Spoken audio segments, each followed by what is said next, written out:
Attends, vous avez vu tout ce qu'il a obtenu, Olivier Faure? Ah bon? Allez-y, dites-moi. Je vais vous lister, alors, je vais vous citer Olivier Faure. La sanctuarisation des jours fériés, l'abandon de la réforme de l'assurance chômage, la suspension de la réforme des retraites, une sorte d'ISF, l'impôt sur la fortune improductive, des pensions de retraite et des minima sociaux qui sont finalement dégelés, 1 milliard de plus pour l'hôpital, etc. etc. Alors, il a obtenu des choses, vous ne pouvez pas dire le contraire. La dernière semaine, Éric Coquerel, le PS a obtenu la suspension de la réforme des retraites, la réindexation du barème de l'impôt sur le revenu qui devait être désindexé. Ça ne sera pas le cas finalement l'an prochain. Idem pour les minima sociaux. Est-ce que vous saluez le travail d'Olivier Faure et des 68 autres députés socialistes? Si tout ça a été vrai, je pourrais le saluer.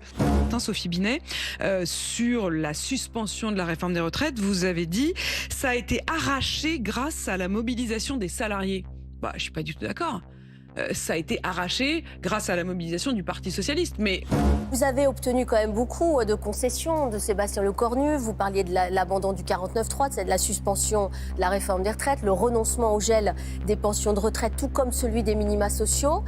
Donc on rentre dans le vif du sujet aujourd'hui avec le projet de loi de finances de la sécurité sociale. Est-ce que vous avez obtenu tout ce que vous voulez et donc vous dites à Sébastien Lecornu ce matin, c'est bon, pas de censure, le compte est bon ou le compte n'est pas encore bon?